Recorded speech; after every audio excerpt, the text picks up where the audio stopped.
KFC ကိုနော်တို့ franchise ကလာတော့ဘလိုလဲမသိဘူးနော်အရတာကတူနာဘူးလားမသိဘူးနော်အဲ့ဒါရှိပါတယ်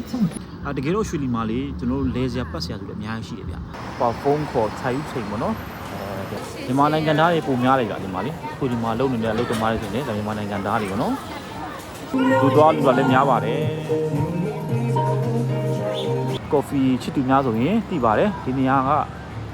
ဒီမှာပေါ့နော်ကျွန်တော်တို့ Starbucks ရှိပါတယ်ဗျာရှင်းပါပေါ့နော်ကာဖေးမင်္ဂလာပါအားလုံးကိုမင်္ဂလာပါဒီနေ့ကျွန်တော်ရောက်ရှိနေတဲ့နေရာကတော့မူဆယ်ချဲကောင်းတရုတ်ပြည်နယ်စစ်ဖြစ်တဲ့နန်းတော်ဘက်ကိုကျွန်တော်ရောက်နေဖြစ်ပါတယ်ခင်ဗျာအခုကျွန်တော်ရှေ့မှာတွေ့နေရတဲ့ကုံတိုက်ကြီးတွေဒီရှေ့မှာတွေ့နေရတဲ့တရုတ်အလံတွေပေါ့နော်ဒီနေရာလေးကတော့တရုတ်ပြည်ချဲကောင်းဖြစ်ပါတယ်ခင်ဗျာဒီဘက်ရှိတဲ့တဲ့ကိုတွားမယ်ဆိုရင်ကျွန်တော်တို့ရွှေလီကိုတွားလို့ရပါတယ်ခင်ဗျာဒီရှက်တိုက်ကြီးကတော့ဒါတော့ရွှေနဂါဟိုတယ်ပေါ့နော်အခုဒီရှိမှာတွေ့နေရတဲ့ကားဒီအစင်းရောင်ပြောမလားမိုးပြအောင်ပြောမှာဒီကားလေးတွေကတော့ကျွန်တော်တို့ရွှေလီကိုငားသွားလို့ရတဲ့ကားလေးဖြစ်ပါတယ်တအူးကို30 20နှုန်းအဖြစ်ကျွန်တော်တို့ငားပြီးတော့မှရွှေလီကိုတွားလို့ရတာဖြစ်ပါတယ်ကျွန်တော်ကတော့ဒီနေ့ကျွန်တော်မိတ်ဆွေများကိုဆိုင်ကလေးနဲ့ပဲရွှေလီမြို့ကိုခေါ်သွားခြင်းပါတယ်ခင်ဗျာဒါကတော့တရုတ်မြန်မာနယ်စပ်ဂိတ်မူဆယ်ကျေကောင်းမှာရှိတယ်နန်းတော်ဘောလို့ခေါ်ဖြစ်ပါတယ်ခင်ဗျာကျွန်တော်တို့ဒီမူဆယ်နဲ့ဒီကျေကောင်းမှာဆိုရင်အဝင်အပေါက်လုပ်ရတဲ့အပေါက်၃ပေါက်ရှိပါတယ်ဒီကတော့အလဲပေါက်အများခေါ်ပါတော့နန်းတော်ပေါက်ရှိပါတယ်တခြားအပေါက်တွေကတော့စင်ပေါက်ရယ်မဝင်းအပေါက်ရယ်ဆိုပြီးဒီမှာ၃ပေါက်ရှိဖြစ်ပါတယ်မဝင်းပေါက်တော့ခုလောဆယ်ပိတ်ထားတယ်ပေါ့နော်အခုလောဆယ်တော့ဒီစင်ပေါက်ရယ်ဒီအလဲပေါက်ရည်နှစ်ခုဖွင့်လာတာပေါ့နော်အရှိမဆိုဒါကတရုတ်ဘက်ကလာတဲ့ရှမ်းတိုင်းတားတွေဖြစ်ပါတယ်ခင်ဗျာဒီနေ့စီစာနေဝင်နေနေပေါ့နော်စီးပါပဲခင်ဗျာဆိုတော့ကျွန်တော်မျိုးဆွေများကိုဒီနေ့ကျွန်တော်ရွှေလီကိုလက်တစ်ခေါက်ခေါ်တော့ခြင်းဖြစ်ပါတယ်ခင်ဗျာโอเคပါခင်ဗျာအားလုံးပဲဆက်လက်ပြီးတော့မှကြည့်ရှုပေးဖို့အတွက်လည်းဖိတ်ခေါ်ခြင်းပါတယ်ဒီနေရာကခါတိုင်းဆိုရင်တော့ကျွန်တော်တို့တရုတ်ပြည်မှထဲကခီးသွားအဲ့တဲ့ပြည့်နေရပါတော့အခုကနှစ်တကူပြီးခါစားဆိုတော့လူတော့တိတ်အရင်မရှိတော့နှစ်တကူကာလာတော့လူတွေရများပါတယ်ခင်ဗျာဟုတ်ကဲ့ပါခင်ဗျာအခုကတော့ကျွန်တော်ဆိုင်ငယ်လေးနဲ့ရွှေလီကိုသွားမှာဖြစ်ပါတယ်ဗျာအခုဒီရှိမှာမြင်ရတဲ့တိုက်ကြီးကတော့ဗျာကျွန်တော်စောကပြောခဲ့တယ်လို့ပဲရွှေနဂါဟိုတယ်ကြီးပေါ့ဗျာဒါတော့ကျွန်တော်တို့အလဲဘက်ကနေဝင်လာခြင်းမှာတန်းမြင်ရမယ့်တိုက်ကြီးဖြစ်ပါတယ်ကျွန်တော်ဒီအောက်မှာဆိုရင်တော့စူပါမားကတ်တွေနောက်ပြီးရင်ကြောက်စိမ်းတန်းနေရှိရဗျာနောက်ထပ်ကျွန်တော်အခွင့်ရလို့ရှိရင်ကျွန်တော်ဒီဂျေကောင်မြို့မှာဘယ်လိုတွေအနေထားရှိတယ်ဘယ်လိုမျိုးတွေစီးပွားရေးတွေလုပ်ကြလဲဆိုတဲ့ຢာလေးကိုလည်းကျွန်တော်မျိုးစများကိုကျွန်တော်ကဝင်ပြပေးခြင်းပါတယ်အခုလောလောဆယ်ကတော့ကျွန်တော်ရွှေလီမြို့ကိုပဲရင်သွားမှာဖြစ်ပါတယ်ခင်ဗျာโอเคပါ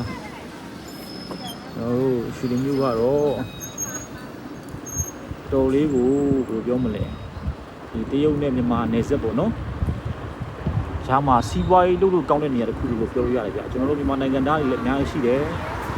ညောင်းဆိုတော့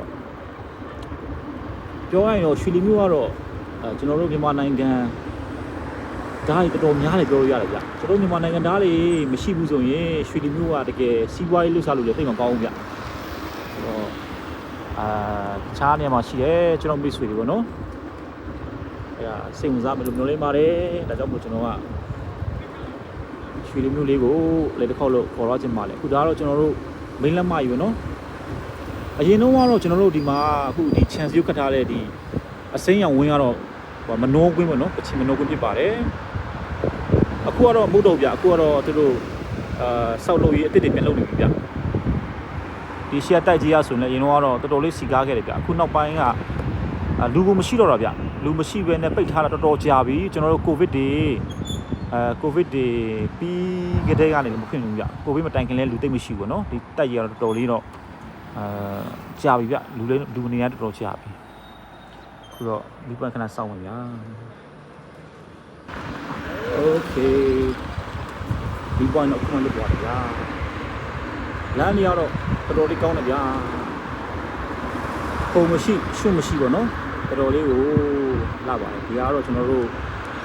ဂျဲကောင်မှုရဲ့လက်မကြီးဖြစ်ပါတယ်ဗျာကျွန်တော်တို့ဒီနေရာတက်တက်သွားလို့ရှိရင်ကျွန်တော်တို့ဂျဲကောင်နဲ့ရွှေလီကိုဆက်ထားတဲ့ဓာတ်အကြီးခုရှိပါတယ်ဒီဓာတ်ကတော့တော်တော်လေးကျယ်တယ်ဗျကျွန်တော်တို့ပြောရမယ်ဆိုတော့၄လမ်းမောင်း6လမ်းမောင်းပေါ့နော်အဲ့လောက်ကျယ်ပါတယ်ဗျာကားလေးကိုလုံးဝ traffic မရှိဘဲနဲ့သွားရပါတယ်အချိန်ကဒီဂျေကောင်မျိုးကတော့စီးပွားရေးလုပ်တော်တော်ကောင်းတဲ့နေရာဗျအခုချိန်မှာတော့အားလုံးတွေ့တယ်ပေါ့နော်ဆိုင်တွေအားလုံးပိတ်ထားတယ်အားလုံး6ကတ်နေတာပေါ့နော်ကျွန်တော်တို့ကိုဗစ်ကြီးပြီးသွားတဲ့ခါမှာအခုချိန်ဒီဂျေကောင်မျိုးကြီးမစီကားလေးပါဘူးအချိန်တော့ဒီမှာတော့တော်တော်များများဆိုင်ဖွင့်ကြတယ်စီးပွားတွေကောင်းကြတယ်ပေါ့နော်အခုချိန်မှာတော့အားလုံးတွေ့တဲ့အတိုင်းပဲအားလုံးဒီပါ6ကတ်နေတွေ့ရပါတယ်ဗျာ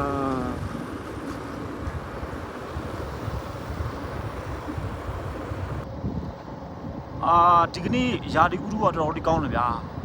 အရန်လည်းမပူဘူးအရန်လည်းမအေးဘူးနော်ညနေခင်းနေဝင်စီးစာချင်းလေးပေါ့နော်တော်တော်လေးစင်ပြပါတယ်โอเคအားလုံးကြိုဆိုပါတယ်ကျွန်တော်ရဲ့ channel ကနေပြီပေါ့နော်ကျွန်တော် channel အားလုံးကြိုဆိုပါတယ်โอเคပါဒီတိုးကွေးလေးကြော်သွားလို့ရှိရင်ကျွန်တော်တို့ရေကောင်နဲ့ရွှေလေးဆက်ထားတဲ့တရားကိုရောက်ပါပြီခင်ဗျာဟိုးဘက်ချမ်းမှာလည်းကျွန်တော်တို့ဟောပါနော်ဂျေကောင်မျိုးတော်တော်ချေတယ်ဗျနောက်မှကျွန်တော် AC လိုက်ပြပေးပါဗျာကဲဒီနေ့စီးစာနေဝင်ခြင်းလေးနဲ့ဗျာဘယ်လောက်လာလဲကျွန်တော်တို့ဆွေးနွေးပြကြပါအောင်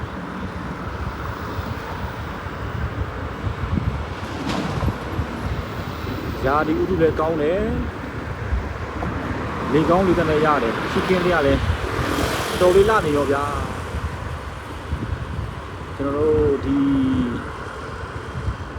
ချိန်လေးကတော့နေလို့အကောင်းဆုံးချိန်ပေါ့နော်အားလုံးပဲဒီမှာလုံးဝ traffic မရှိဘဲနဲ့ကျွန်တော်တို့ဖားရတော့ရပါတယ်တရားရတော်ချဲပါတယ်6လမ်းမောင်းနီးပါပေါ့နော်ကျွန်တော်တို့ဒီမှာဘေးမှာဆိုလည်းလူဖျက်လျှောက်ရတဲ့ဟို platform တွေရှိတယ်ဒီမှာကျွန်တော်ဆိုင်ငယ်သွားလမ်းပေါ့နော်ဘိုးမကျွန်တော်ကားသွားလမ်းကြကားကြီးသွားကြတယ်ကြ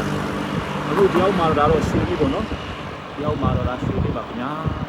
အရင်ကတော့တရားဟောင်းရှိတယ်ဗျတရားဟောင်းတော့ကျွန်တော်တစ်ခါတော့သွားမှုတယ်အဲ့တော့ကျွန်တော်တို့ငယ်သေးတယ်ပေါ့နော်အခုတော့တရားတက်ပြီးစောက်ပြီးတဲ့ခါမှာတော့ဒီတရားတော့အတုံးအများဆုံးပေါ့နော်โอเคပါဗျာတော်တော်လေးလာပါတယ်အိုးဟိုမှာကားစင်းပြလေးတွေပေါ့နော်ဒါကျွန်တော်တို့ရွှေလီကိုသွားနေဖြစ်ပါတယ်ဒီကားကတယောက်ကိုတရုတ်ငွေ30နှုန်းနဲ့ပေါ့နော်သူတို့လိုက်ပို့ပေးပါတယ်ရွှေလီဘယ်နေရာဖြစ်ဖြစ်ပေါ့နော်လိုက်ပို့ပေးပါတယ်โอเคဒီအားတော့ကျွန်တော်တရားစမောပါပြီဟိုဘက်ရှိမှဆိုတော့ကျွန်တော်တို့တိုးတွေ့ရှိပါတယ်ဒီဂျေကောင်နဲ့ရွှေလီကိုဆက်ထားတဲ့အဝင်ပေါက်ပေါ့နော်အမှအဝင်ပေါက်ရှိပါတယ်ဒီနေရာမှာတော့ကျွန်တော်တို့ကားအစိမ်းစီးတဲ့လူဆိုရင်တော့လမ်းဆင်းလျှောက်ပါတယ်ကျွန်တော်အခုဆိုင်ကနေဆိုတော့လမ်းစီးမှလျှောက်ကြမလို့ပါဘူးဒီစိတ်ပေါ့နော်လမ်းတော်ချေတယ်ကဒီရှိမှာတော့ကျွန်တော်တို့အားလုံးတွေ့တဲ့အတိုင်းပေါ့နော်နည်းနည်းပြပေးမယ်ဗျာအားလုံးတွေ့တဲ့အတိုင်းအနေဇက်ကုံတွေ area တဲ့ဗျာတော့နော်ဒါဒီမှာတော့ကုန်ပစ္စည်းတွေ့တဲ့နေရာပေါ့နော်ဒီရှိမှာတော့ဒါတိုးကိတ်ဖြစ်ပါတယ်ဗျာဒီမှာဆိုတော့ခဏလေးကျွန်တော်ဗီဒီယိုလေးတက်ထားရတယ်နော်ဘာလို့ဆိုတော့ရှေ့မှာဆက်ရိုက်လို့မရလို့ပါဗျာရိုက်လို့ရှိရင်တရုတ်ရဲကကျွန်တော်ကိုပြောနေပါလိမ့်မယ်ဗျာဒါကြောင့်မို့ဒီခေတ်ကြောကတော့ကျွန်တော်ခဏလေးနားပြစီလို့ကျွန်တော်ဆိုတော့ပြောပြစီပုံမှန်ရှေ့မှာတော့chat center of Ulipop တဲ့ဒီကနော်ဟိုရှေ့မှာတော့ညာလေးနော်โอเคဒီဖြစ်ပါတယ်ခင်ဗျာโอเคပါကျွန်တော်ခုပဲဒီဘက်ကင်းထုတ်ခဲ့ဖြစ်ပါတယ်ဗျာဒါတော့ကျွန်တော်ဆိုင်ကယ်ထွက်တဲ့လမ်းပေါ့နော်ဆိုင်ကယ်ထွက်တဲ့လမ်းဖြစ်ပါတယ်ဒီဘက်ရှေ့မှာတော့ရွှေလီကိုစဝင်ချင်းတွေ့ရမယ့်ကိတ်ဖြစ်ပါတယ်ဒီဘက်ကိတ်ကနေမှတဲလေးလာလို့ရှိရင်ကျွန်တော်တို့ရွှေလီမြို့ထဲကိုစဝင်နေပါပြီဗျာ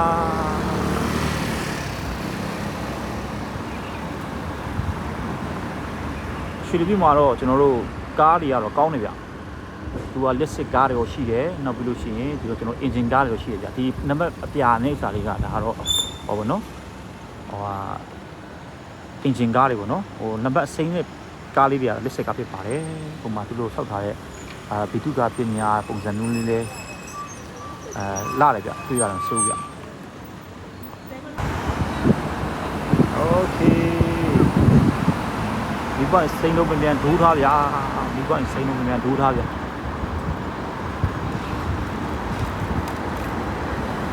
โอเคဒါတော့ကျွန်တော်အခုရွှေလီမြို့လေးကိုရောက်နေပါပြီဗျာရွှေလီမြို့လေးကိုရောက်နေပါပြီဗျာကျွန်တော်တို့ဒီရှိမှာ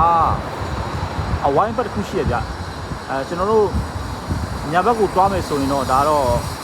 ယူရီတာတောင်လမ်းဖြစ်တာပေါ့နော်ဟိုးဘက်လမ်းမကြီးတစ်ခုကျင်သွားမယ်ဆိုရင်တော့အဲ့နေရာကတော့ကျွန်တော်တို့ပြည်တော်စုလမ်းပေါ့နော်မြန်မာလိုပြောလို့လမ်းဖြစ်ပါတယ်အခုဒီနေ့ကတော့ကျွန်တော်ကတော့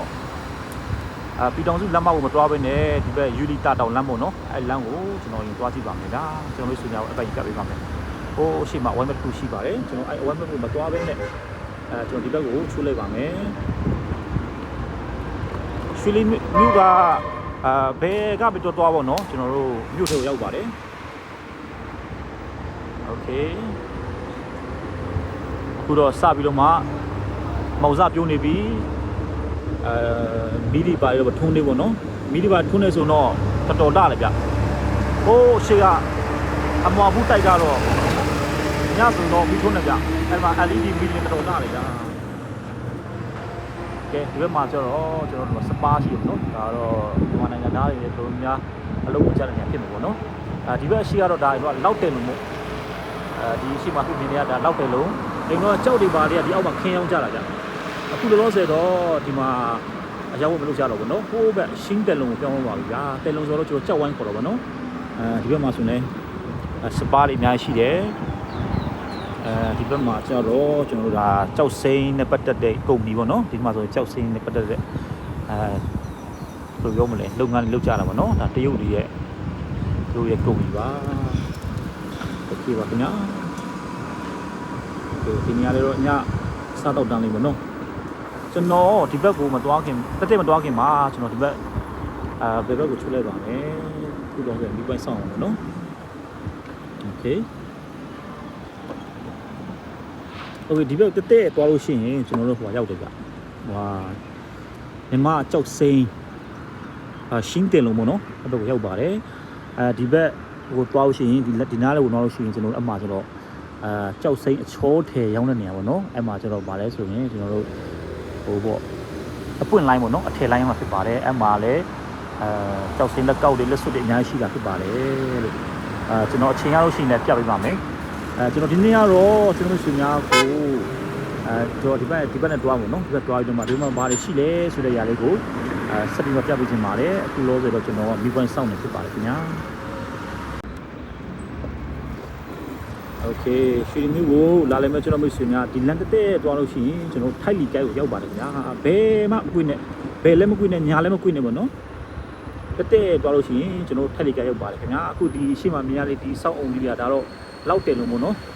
ဟိုအိမ်တော့တယ်လုံးအောင်ဖြစ်ပါတယ်အခုဒီမှာလည်းကြောက်စိမ်းနဲ့ပတ်သက်မှလုပ်ငန်းလုပ်ကြလို့အများရှိတယ်ဒီဘက်အောက်မှာတော့အစားလောက်တန်းတွေအများရှိပါတယ်ဒီဘက်တော့ကျွန်တော်တို့ကြောက်စိမ်းအထည်နဲ့ပတ်သက်ပြီးတော့မှနာမည်ကြီးရဖြစ်ပါတယ်ဒါတော့ဟိုမှာရေးထားတယ်နော်ကြောက်မြက်ရတနာပိုးကျွေတော့တဲ့ဒါတော့ဗါလဲဆိုတော့ဒီမှာကြောက်စိမ်းနဲ့ပတ်သက်တဲ့ဒီထဲမှာတော့ယုံကြီးပေါ့နော်ဒီထဲမှာယုံကြီးရှိပါတယ်နောက်ကျွန်တော်ချိန်ရလို့ရှိရင်ဒီထဲမှာရှိတဲ့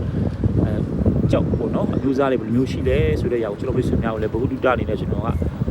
ဝေမျှပေးချင်တာဖြစ်ပါတယ်အခုဒီမှာခဏလေးရက်လိုက်မယ်နော်ခဏရက်မှပြောပြမယ်ဒီမှာအခုဒီမှာဆိုင်ငယ်တွေအများကြီးပဲဗျာဒီဆိုင်ငယ်တွေအများကြီးဒီထဲမှာရှိတဲ့ဟိုကြောက်လက်ခင်းတဲ့လူတွေဆိုင်ငယ်ပေါ့နော်โอเค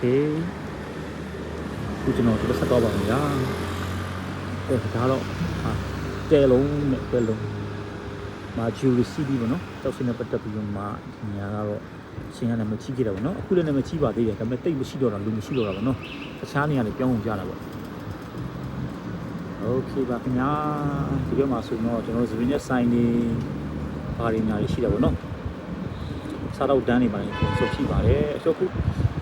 ဒီနောက်မှရှိတဲ့ဆိုင်ကယ်လေးတွေကျွန်တော်ပြပေးမယ်ဗျအခုအမှကြည့်ပြမယ်ဒီမှာအခုဒီမှာအမှရထားတဲ့ဆိုင်ကယ်အဝါတို့အပြာတို့ကဒီကောင်ကကျွန်တော်တို့တရုတ်ခုံပေါင်းရှိလို့ရှိရင်အဲ့ကောင်လေးကို scan ဖတ်ပြီးတော့မှကျွန်တော်တို့10မိနစ်ကိုသူကဟိုပေါ့တစ်ချက်နှုံးနဲ့စီးရပါတယ်လို့အဲ့ဒါလေးစီးပြီးမှပြပတ်လဲပတ်လို့ကောင်းမှာဖြစ်ပါတယ်ခင်ဗျာကဲဒါတော့ရှူရီမျိုးကြီးရဲ့လာပပေါ့နော်ရှူရီမျိုးရဲ့ညနေခင်းဖြစ်ပါတယ်ခင်ဗျာကျွန်တော်အခုတော့မီးပွိုင်းခဏစောင့်ပါမယ်โอเคဟိုရှိမှာကျွန်တော် Spring Water Hotel ပေါ့နော်ဒါကရေပူဇန်း Hotel ဖြစ်ပါတယ်โอเคကျွန်တော်ခုပဲမီးပွိုင်းလွတ်လာပါတယ်ဒီနေရာလေးကတော့ကျွန်တော်တို့ရွှေလီမြို့ရဲ့မြို့လေကောင်ရောက်နေပါပြီဗျာဒီနေရာလေးကတော်လာလေဗျကျွန်တော်တို့ဘေးနားမှာလေဟိုထမ်းပင်လေးတွေပေါက်နေမှာနော်ထမ်းပင်လေးတွေပေါက်နေတယ်တော်လေးတော့အဆင်ပြေရဗျလေကောင်းလေတန့်လေးရှိတယ်မြို့ပြစနစ်နဲ့တူတော့ဗောနော်ဒီဘေးနားမှာတော့ကျွန်တော်တို့ဟို KTV တို့ဘားတို့ပေါ်တယ်ဗျ KTV တို့ဘားတို့ပေါ်တယ်ဗောနော်ဒီအရှိမရှိတဲ့တိုက်ကတော့တော်တော်လေးမြင့်နေဗျအထက်ပေါင်းတော်တော်မြင့်40လောက်တော့ I don't know လောက်ရှိလည်းမသိဘူးနော်ကျွန်တော်တို့ပြီးခဲ့တဲ့တစ်ခေါက်မန္တလေးမှာငလင်လုတ်တုံးကဒီတိုက်ကြီးတွေလုတ်တာဗောနော်ဟိုးပုံမှာရှိတဲ့ကျွန်တော်တို့ရေတိုင်ကြီးတို့အဲယာကွန်းတို့ဒီအောက်ကပြုတ်ကြတာဗောနော်လူထိခိုက်တော့ဘယ်လောက်ရှိသွားလဲမသိဘူးဗျဒါပေမဲ့တော်တော်လေးတော့ကြောက်ဖို့ကောင်းပါလေဗျာဒီလိုအထက်မြင့်မှာနေတဲ့ခါကျရင်အရင်ကျူးဆိုင်ပါတယ်โอเคအခုတော့ဒီဘက်ကိုဆက်သွားပါမယ်ဗျာโอเคအခုဒီနေရာကနေပြီးမှဒီဘက်တစ်ခုတော့ကျော်လို့ရှိရင်ကျွန်တော်ခဏပြောတဲ့ထိုက်လီကိုင်းဈေးကိုရောက်ပါပြီခင်ဗျာကဲဒီညလေးလည်းတော်တော်လေးတော့အဆင်ပြေဗျဒီရှယ်တော့ကုန်တိုက်ဖြစ်ပါတယ်ဒီမှာတော့7-11လို့ပြောတာပဲဗျဒါပေမဲ့7-11ဆိုတာကဘယ်လိုပုံစံမျိုးလဲ I don't know ပေါ့နော်တရုတ်ရဲ့7-11လားတိတ်တော့နားမလဲဗျဒီမှာတော့ကုန်တိုက်ဖြစ်ပါတယ်ခါလေးညဆိုဒီမှာပွဲတွေပါရှိရပါတော့ဒီမှာတော့ကျွန်တော်တို့ဒီကင်မရာပစ္စည်းနဲ့ပတ်သက်ပြီးတော့မှရောင်းတဲ့ဆိုင်ကယ်တွေဖုန်းတွေပေါ့နော်တော်တော်များများ brand တွေကဒီမှာရှိတယ်ဗျ brand တွေဒီမှာရှိပါတယ်ဒီလိုကတော့ဒါကျွန်တော်တို့20နဲ့ဆိုင်ပေါ့နော်အင်ဂျီဝစား20နဲ့ဆိုင်ဖြစ်ပါတယ်ကဲခဏလေးကြိုင်တော့ကျွန်တော်ဒီရဲ့ကုန်တိုက်ကြီးကိုလည်းကျွန်တော်တို့ဆွေများကိုလမ်းလျှောက်နေပြပေးမှာဖြစ်ပါတယ်ခင်ဗျာဘို့လို့ဆိုတော့ဒီဘက်ထက်လီကပ်ဘက်ကိုအရင်ဆုံးဖြစ်ပါတယ်ဗျာဒါတော့လမ်းဆုံးဗျလမ်းဆုံးလမ်းဆုံးဖြစ်ပါတယ်ခင်ဗျာโอเคဒီနေရာစပြီးတော့မှထက်လီကရောက်ပါပြီဗျာကျွန်တော်တို့အလဲပေါက်ကနေပြီးတော့မှကားစိမ့်နေစီးလိုက်ပဲသွားမှလဲဘာညာမေးလို့ရှိရင်ထက်လီကလို့ပြောနေဒီနေရာရောက်လို့ဖြစ်ပါတယ်ဒီနေရာတော့အခုကျွန်တော်မဆွေများလို့တွေ့ရတယ်ဗောနော်အခုညနေကင်းဆိုတော့ဆိုင်တော်များပိတ်သွားပြီဗျဒီဘက်မှာတော့ကျွန်တော်တို့အထည်ပစ္စည်းတွေအများကြီးရှိတယ်ဖက်နက်တွေရှိမယ်နှွေးထည်တွေအစုံမို့ရှိပါတယ်တင်းဝင်100ကျော်200ပေါ့နော်ချူရလေးလေးအဲ့လောက်ကြီးပြီးဈေးမများဘူးနော်ဒီဘက်မှာလက်လေးလက်ကအများကြီးရှိပါတယ်ဒါတော့နည်းနည်းရှင်းနေဖြစ်ပါတယ်ခင်ဗျာဒီအရှိကမိတိုင်အကြီးအောက်မှာတော့ကျွန်တော်တို့အစားအသောက်တွေရှိတယ်ပေါ့နော်ဒီအစားအသောက်တွေဆိုတော့ကျွန်တော်တို့အကင်မျိုးစုံလို့ခေါက်ကျော်ထမင်းကျော်ပုံရပါတယ်ခင်ဗျာဒါတော့ဈေးတော်တန်တယ်ဗျ10-20ဆိုတော့ကျွန်တော်တို့ဘိုက်ဝအောင်စားလို့ရပါတယ်ခင်ဗျာဒီနေရာတော့ထပ်တိကဖြစ်ပါတယ်ခင်ဗျာထပ်တိကဖြစ်ပါတယ်ဒီမှာဆိုစောင်းဆိုင်တွေရှိရပါတော့စောင်းဆိုင်တွေရှိကြတယ်စောင်းဆိုင်တွေရှိရယ်โอเคအရင်တော့ဒီနေရာတော်တော်လေးရှိတယ်ဗျဒီထဲမှာတော့ကျွန်တော်တို့ဈေးကြီးပေါ့နော်ဒီဘက်ကျတော့ဟိုပြောမလဲရေရှည်ခံထားတို့ရတဲ့ပစ္စည်းတွေရောင်းတော့ဗျမုတ်6တို့ဘာတို့ညာလို့ပေါ့နော်ကျွန်တော်ဒီဘက်အချမ်းပေါ့ဒီဘက်အချမ်းမှာကျတော့ကျွန်တော်တို့အသားဈေးငါးဈေးပေါ့ပုံရှိပါတယ်ဒီမှာနိုင်ငံလာတယ်အရင်တော့ကျွန်တော်တို့စောင်းနီတွေဟိုတနိုင်ငံလုံးထုတ်ပြတဲ့ချိန်မှာတော့ဒီမှာမြန်မာနိုင်ငံမှာရှိတဲ့လူတော်များများဒီမှာလာကြတယ်ဗျဈေးဝယ်ကြတယ်လက်ကားဝယ်ပြီးမှမြန်မာနိုင်ငံမှာလက်လီပြန်အောင်ကြတာပေါ့နော်အခုကတော့ကျွန်တော်တို့မြန်မာနိုင်ငံကကျွန်တော်တို့စောင်းနီကိုဟိုဒီရှမ်းပြည်နယ်မြောက်ပိုင်းတချို့မြို့နယ်ကအိမ်အောင်စုတွေကိုပဲစောင်းနီပေးတဲ့ခါမှာကျွန်တော်မြန်မာနိုင်ငံမှာရှိတဲ့တချို့ဒေသလူတွေလာလို့မရတော့ပါဘူးဗျာကျေးလာလို့ရလို့ရှိရင်တော့ဒီမြန်မာနိုင်ငံဓာတ်ရည်နဲ့ဒီရွှေလီမျိုးကတော့ဒီတစ်ဘက်ကပို့စီမှာဖြစ်ပါတယ်ဒီဘက်မှာတော့အတီးအနံရောင်းလို့စီဖြစ်ပါတယ်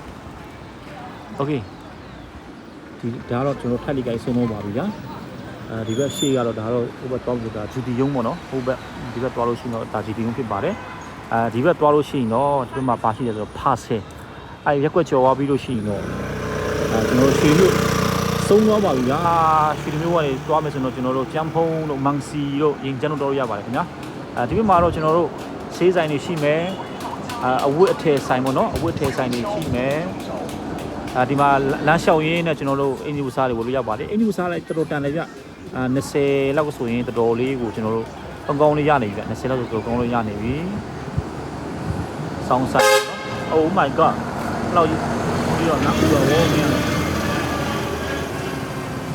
โอเคဒါတန့်ရှင်းကားနောက်ဥသွားတယ်ဗျာโอเคဒါတော့ထက်လီကိုင်းဖြစ်ပါတယ်လို့နော်အခုကျွန်တော်ဟိုဘက်ရှစ်ဘက်တုံပြတော့ဗျဒီဘက်ရှစ်ဘက်ဒီသွားမယ်ဆိုရင်ကျွန်တော်တို့ကချင်ချင်းဖျားချောင်းဘက်တွေရောက်ပါအောင်နော်ရွှေလီမျိုးတော်တော်လေးကျဲတယ်ဗျတော်တော်လေးကျဲပါတယ်โอเคပါခင်ဗျာဒါတော့ထက်လီကိုင်းကိုကျွန်တော်တစ်ပတ်ပြပေးတယ်ဗျဒီဘက်မှာတော့ဖုန်းဆိုင်တွေရှိတယ်ဗျဖုန်းဆိုင်တွေကျွန်တော်တို့စကန်ဆိုင်တွေပေါ့နော်ကွန်မြူနာပြင်ဆိုင်တွေပါတယ်တော်တော်ရှိတယ်ဗျโอเคပါဒါတော့ထက်လီကိုင်းရဲ့နေရာမှာရှိတဲ့ဒီပတ်ဝန်းကျင်တွေပေါ့နော်ဒီမှာတော့တရုတ်ကျောင်းတစ်ကျောင်းရှိတယ်ဗျကျောင်းစင်းချင်းဆိုတော့ဒီမှာတော့လူတော်တော်များများဟိုပြောမလဲ traffic ဖြစ်တယ်ဗျလူတော်တော်များများလေးမှာရှိတော့တော်လေးကိုဟိုဖြစ်တယ်ဗျကားပိတ်တယ်ပေါ့နော်โอเคပါဗျနောက်ပြီးရင်ဒီဘက်ရှိတဲ့သွားလို့ရှိရင်လူအများကြီးရဲ့ down wine လို့ခေါ်တော့ဗောနော်down wine နေရာကိုရောက်အောင်ဖြစ်ပါတယ်ခင်ဗျာကျွန်တော်တို့မြန်မာနိုင်ငံသားတွေအတွက်လမ်းမတီးဘူးဆိုရင် down wine လာခဲ့လိုက်ဆိုတော့ကျွန်တော်တို့down wine ကိုကျွန်တော်တို့လာကြဖြစ်ပါတယ်ခင်ဗျာဒီချိန်မှာတော့down wine ရောက်ပါပြီဗျာဒီရှေ့ညောင်ပင်ကြီးတွေကတော့နစ်ချုံနေပြီဗျတော်တော်နစ်ချုံနေပြီဗျဒီရှေ့ညောင်ပင်ကြီးချုံနေပြီဒါပေမဲ့သူကဒီညောင်ပင်ကြီးကိုမဖြိုလိုက်ပဲနေပေါ့နော်သူတို့ဒီလမ်းကိုစောက်ထားတာတော်တော်လေးကိုဟိုဆရာကြတာပေါ့နော်โอเคကျွန်တော်ပြောတဲ့down wine ဒီဟာလေးပါခင်ဗျာအခုညမိုးချုပ်ပြီဆိုတော့lighting လေးပြထားပြီပေါ့နော်โอเคကျွန်တော်ဒီဒါလေးကိုတစ်ပတ်ဖတ်ပြပါမယ်ဗျာအနောက်ကားခွန်ရင်တီးပါလေဗျာโอเคဒါdown wine ဖြစ်ပါတယ်ဒီဘက်တက်ဆင်းသွားလို့ရှိရင်တော့ကျွန်တော်တို့ခဏပြောတဲ့ယူရီတာတောင်လမ်းကိုရောက်အောင်ဖြစ်ပါတယ်ဗျာရွှေလီမျိုးကတော့လေမပတ်မယ်ဆိုတော့တမျိုးလုံးပြမယ်ဆိုတော့နေရာတွေတော်တော်များများကိုကျွန်တော်လိုက်ပြမှာဗျအခုတော့မှဗီဒီယိုတော်တော်ရှင်းနေပါပြီလို့အခုကျွန်တော်နောက်တဲ့2နေရာတော့ခေါ်သွားခြင်းတယ်ဗျပထမတစ်နေရာကတော့ကျွန်တော်ခဏပြောတဲ့စူပါမားကတ်ပေါ့နော်စူပါမားကတ်ကုန်တိုက်ကြီးစီကိုကျွန်တော်ခုခေါ်တော့ပါမယ်ပြီးလို့ရှိရင်တော့ကျွန်တော်ဒီဘက်ညဈေးမှာနာမည်ကြီးတယ်လူတွေလာလေတဲ့လူများတယ်ပေါ့နော်အဲ့နေရာကဘယ်နေရာလဲဆိုရင်ခွာဖုံးစီးဖြစ်ပါတယ်ခြိုင်ဦးချိန်လို့လည်းခေါ်ဖြစ်ပါတယ်အဲ့နေရာလေးကိုကျွန်တော်မိတ်ဆွေများကိုဘူးတူတာပေါ့နော်အပြင်းပြေခေါ်လာပေးခြင်းပါတယ်ဗျာမြန်မာနိုင်ငံရဲ့မှာရှိတဲ့ကျွန်တော်မိတ်ဆွေများပေါ့နော်မြန်မာတရုတ်နယ်စပ်မူဆယ်ရွှေလီရဲ့အနေထားလေးတွေကိုကျွန်တော်ကလိုက်ပြပေးနေဖြစ်ပါတယ်ခင်ဗျာကျွန်တော် channel လေးကိုလည်း subscribe လုပ်လို့ဒီဆိုရင် subscribe လုပ်ပြီးပို့တော့လည်းကျွန်တော်မိတ်ဆွေများကိုပြောချင်ပါတယ်ကျွန်တော်မိတ်ဆွေများကိုဘူးတူတာရစေချင်ပါတယ်ဗျာโอเคပါအခုဒီဘက်ကြော်သွားလို့ရှိရင်တော့ကျွန်တော်ခဏပြောတဲ့ကုန်တိုက်ကြီးကိုရောက်ပါပြီခင်ဗျာဒီနေ့ခင်းဆိုနေမောင်သွားပြီဗျအဲ့ဒါမောင်သွားပြီဒီရောက်နေပြီအော်ဒီကခွေမှာဆိုတော့ကျွန်တော်ရှေ့တိုးပြရမှာပေါ့โอเคကဲ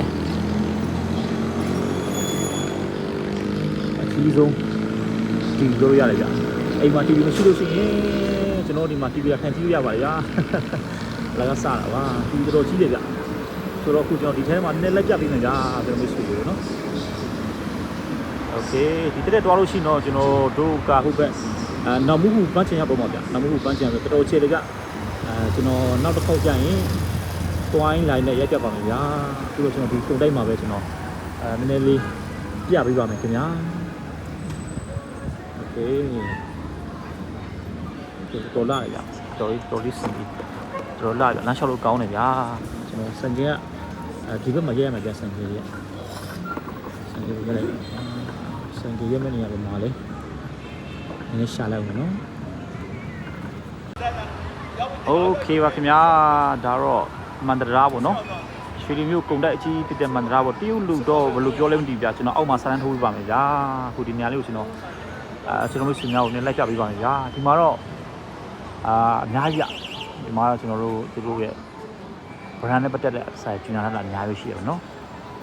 ဟောဒီမှာ plaza လဲနော်ဒီမှာ Fortune Plaza ဒီမှာYuli Fortune Plaza ပေါ့နော်တရုတ်လူတော့နောက်မှပြောပြမယ်ဗျာဆိုတော့ခုလောဆယ်ဒီနားလေးမှာဘာတွေရှိလဲဆိုအရင်ကြည့်အောင်ပေါ့နော်ဒီမှာကတော့ဒါတရုတ်ရွှေပေါ့နော်တရုတ်ရွှေဆိုင်ပေါ့နော်တရုတ်ရွှေဆိုင်နဲ့ပတ်သက်တဲ့ဒီလိုချင်းညာတွေတွေ့ရတယ်အထက်မှာရွှေရောင်းတာတွေ့တယ်ပေါ့နော်ဒီမှာထူးခြားခြားနေတဲ့ခုဘာရှိလဲဆိုတော့ဒီမှာကကျွန်တော်တို့ coffee ချစ်သူများဆိုရင်သိပါတယ်ဒီနေရာကဒီမှာပေါ့နော်ကျွန်တော်တို့ Starbucks ရှိပါတယ်ဗျာရှင်ဘာပေါ့နော် cafe ရှင်ဘာ cafe ပါတယ်ဒီမှာလဲ coffee တော်တော်ကောင်းတယ်ဗျနောက်မှဒီဆိုင် line နဲ့ကျွန်တော်ခွင့်ရှင်များကို experience နဲ့ share ပေးချင်ပါတယ်ခင်ဗျာโอเคဒီမှာတော့နောက်တဲ့ brand လေးတစ်ခုပေါ့နော်နောက် brand တစ်ခုပါတယ် HLA ပေါ့နော် HLA ဒီမှာရှိတဲ့ universal တော်တော်မိုက်တယ်ဗျ universal တော်တော်လေးဆင်ပြေတယ်ကျွန်တော်ကြားလေးတော်တော်ဆင်ပြေပါနော်ဒီ share တွေပါတယ်တော်တော်မိုက်တယ်နောက်မှထဲဝင်ကြည့်မယ်โอเคဒီမှာတော့တရုတ်ရဲ့ brand name တွေပေါ့နော်ဖနက်ဆိုင်တွေနိုင်ရှိပါတယ်ဗျာတရုတ်ပြည်မှာဆိုတော့ပေါင်မုတ်ဆိုင်လို့ပြောလို့ရှိရင်ဒီဂါထိုင်းပေါ့နော်ဒီဂါထိုင်းတော့တော်တော်လေးတော့နာမည်ကြီးတယ်ဗျအထက်မှာရှိတဲ့ဒီသူ့ရဲ့ပစ္စည်းမစား item တွေတော်တော်လေးစားလို့ကောင်းပါလေဗျာတော်တော်လေးကောင်းပါလေโอเคဒီမှာတော့အရင်ကတော့ KFC ဗျKFC ကနေပြီးမှဘယ်လိုလုပ် K coffee တောင်းလိုက်လို့ပြီပေါ့နော်သူတို့ကျွန်တော်ထင်တာ partnership လုပ်လိုက်တယ်နှစ်ခုပေါင်းလိုက်တာဒီမှာရှိရဒါတော့ K coffee တဲ့ Okay ဒီမှာတော့အားလုံးတည့်တဲ့အတိုင်းပေါ့နော်KFC ပေါ့နော်သူတို့ franchise ကလာတော့ဘယ်လိုလဲမသိဘူးနော်အကြတာကတူနာပူလားမသိဘူးနော်အဲ့ဒါရှိပါတယ်အခုတော့ဒီမှာYuli Fortune Plaza အောက်ကိုကျွန်တော်ရောက်နေဖြစ်ပါတယ်ဒီရှိမှာတော့ TV Okay ခဏတော့ကျွန်တော်တို့ဂုံတိုက်မှာတွက်လဲပြီးပြီဆိုတော့အခုကျွန်တော်တို့ညဈေးတန်းတစ်ခုကိုတွက်လဲမျိုးပါဗျာဒီညဈေးတန်းကကျွန်တော်တို့ရွှေလီမှာဆိုရင်မတိတဲ့လူမရှိပါဘူးဗျာအခုဒီနေရာလေးကတော့ဟောပါနော်ခဏကျွန်တော်ဒေါင်းဝိုင်းလေးပေါ့ဒေါင်းဝိုင်းကနေပြီးတော့မှကျွန်တော်တို့ဒီဘက်လမ်းကိုအောက်ဆင်းသွားမယ်ဆိုရင်ခြာယူချင်းပွားဖုံညဈေးတန်းပေါ့နော်အဲ့နေရာကကျွန်တော်တို့နေလက်ခင်းဆိုတိတ်မစီဘူးဗျဒီလိုညအချိန်ဆိုတော့တော်တော်လေးစီတယ်ဗျကျွန်တော်တို့အစားအသောက်တွေလည်းပေါ်တယ်အကင်တွေရှိမယ်ပင်လယ်စာတွေရှိမယ်ပြီးရင်တော်တော်လေးကိုစုံတဲ့နေရာပြောလို့ရတယ်ဗျရွှေလီမှာနေတဲ့လူအားလုံးဒီပါပေါ့နော်အဲ့ဒီနေရာကိုမတိတဲ့လူတော့မရှိဘူးဗျကျွန်တော်တို့မြန်မာပြည်ကလာတဲ့လူတော်တော်များများလည်းအဲ့နေရာကိုပဲသွားကြတာများတယ်ဗျတခြားနေရာလည်းရှိလို့ရှိတယ်ဗျဒါပေမဲ့ဒီနေရာလေးကမြုပ်ထဲကြတယ်သွားလာအဆင်ပြေတယ်အစားတောက်လဲစုံတဲ့ခါကျတော့အဲ့နေရာလေးကိုပဲမြန်မာပြည်ကလာလေတဲ့ဧည့်သည်တွေပေါ့နော်အများအားဖြင့်အမှတွားကြဖြစ်ပါတယ်ခင်ဗျာโอเคဆိုတော့အခုကျွန်တော်သွားနေတာကဒီဘက်တစ်ခုလောက်ကြော်ပြီဆိုရင်တော့ကျွန်တော်အဲ့နေရာရောက်ပါပြီဗျာရွှေလီမျိုးကတော့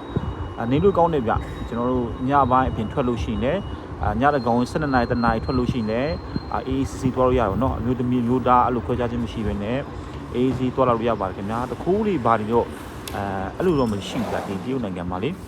သူတို့နေရာတကာမှာ CCTV တက်ထားတယ်ဗျာနေရာတကာမှာသူတို့တော်တော်လေးကိုဒီလိုမလဲလုံခြုံရေးအနေနဲ့တင်းကျပ်ထားတွေ့ရတယ်ဗျာကဲအခုကတော့ဒါကတော့ဟိုဟာစာယူချိန်ဟိုဖုန်းမနော်အဲ့ဒါကျွန်တော်တို့ရောက်ပါပြီအခုဒီအရှိနဲ့တွားပြီးတော့မှသူ့အရှိမျက်နှာစာလေးနဲ့ပြပေးပါမယ်ပြီးလို့ရှိရင်ကျွန်တော်အထဲမှာဘယ်လိုမျိုးအစားတောက်တွေရောက်နေဆိုတဲ့ຢာလေးကိုလည်းကျွန်တော်မျိုးများကိုပြန်လဲပြီးတော့မှပြပေးချင်ပါတယ်ကျွန်တော်ဗီဒီယိုလေးအနေငယ်ရှင်းသွားနိုင်တယ်ပေါ့နော်โอเคဒီမှာအားလုံးတွေ့တယ်ပေါ့နော်ဒါကတော့ပေါ့ဖုန်းခေါ်စာယူချိန်ပေါ့နော်ဒါကတော့ညစင်းနေဖြစ်ပါတယ်ကျွန်တော်ဟိုဘက်ရှိကနေပြီးတော့မှဝင်အောင်ဖြစ်ပါတယ်အခုဒီဘက်မှာတော့ကျွန်တော်ကိုဟုတ်ပြီသွားလို့ရတယ်ကျွန်တော်သွားလို့ရတယ်ဟုတ်ဆိုတော့မီးကကျွန်တော်တို့အကွေးတစ်ဘက်ကိုပြထားတယ်နော်ကွေးလိုက်မယ်ဗျာဒီမှာကအပြင်ဘက်မှာတော့ကျွန်တော်တို့အားလုံးတွေ့တဲ့အတိုင်းပေါ့နော်ကျွန်တော် platform ကိုတက်လိုက်မယ်တက်ပြီးတော့မှရှိနေတယ်ဆိုတော့ အဝတ်စားဆိုင်ပေါ့နော်အဝတ်စားဆိုင်တွေအများကြီးရှိတယ်ညစီတန်းပေါ့နော်ဒီအဝတ်စားတန်းတွေကတော့ညဆိုရင်တော့ပိုစီတယ်ဗျနေ့ခင်းလဲရောင်းတယ်ဒါပေမဲ့အစားတော့တန်းကတော့နေ့ခင်းဘက်ဆိုရင်တော့မရှိဘူးနော်ကျွန်တော်တို့ညနေပိုင်း9နာရီပြုတ်နာရီပေါ့နော်ပြုတ်နာရီ9နာရီ10နာရီကနေစပြီးတော့မှည7နာရီ2နာရီအထိရှိပါတယ်ခင်ဗျာဒါတော့ကျွန်တော်ဥရောက်နေနေရတော့ကွာဖုန်းခြားယူခြင်းစီဖြစ်ပါလေဗျာဒီနေ့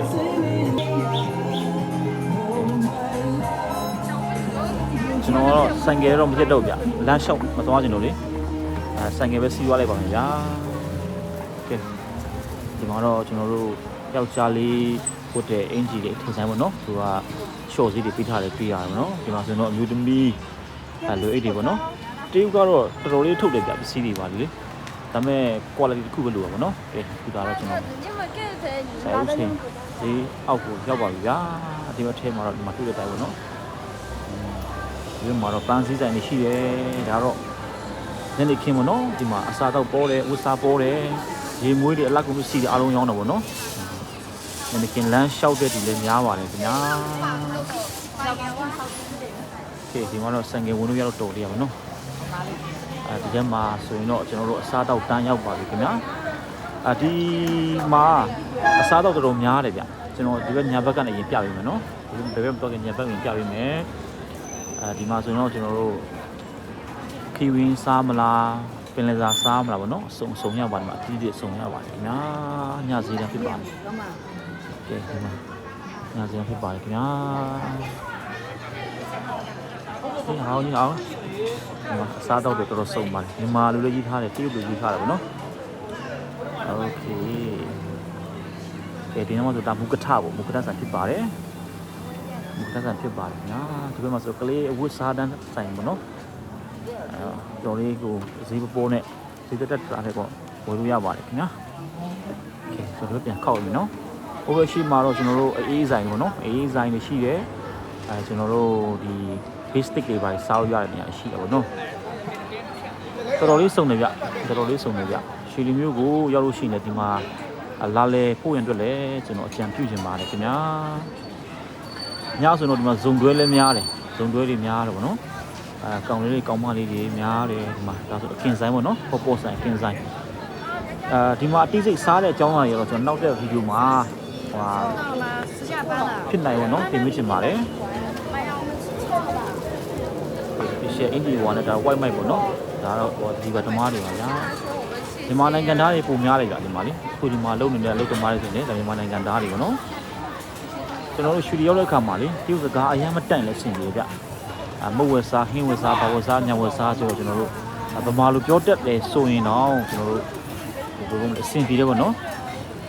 ဟိုအရှိကအင်ကြီးပြောင်လေးနေတာဒါတော့ကျွန်တော်တို့ဟိုဟာ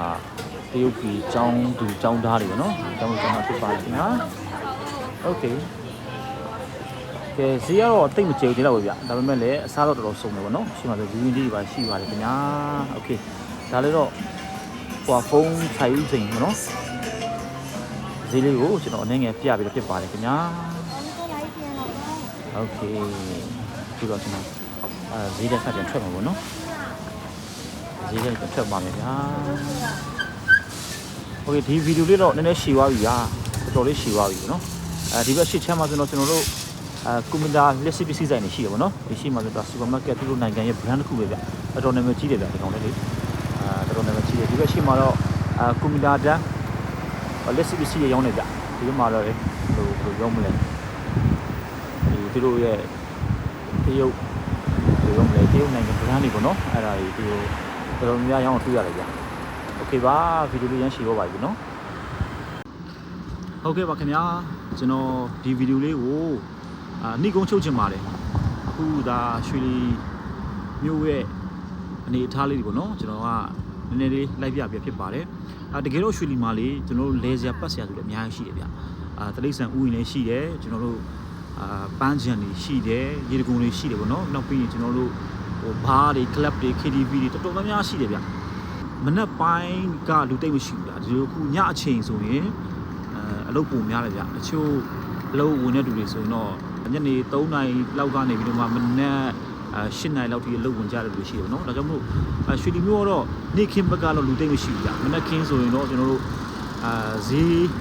ဈေးရှိမှာနော်အဲ့လိုစားတော့ကုန်ပစ္စည်းတို့အထည်ပစ္စည်းဆိုင်တို့ကိုရှင်းကြညဆိုရင်တော့ကျွန်တော်တို့လေဖို့ပတ်ဖို့နေရာရှိတယ်နော်ပတ်စံရှိတယ်ဆိုရင်ရောမလဲလာပြီးတော့မှ3လုံးကောင်းလို့နေရပါတော့တညတည်းနဲ့လည်း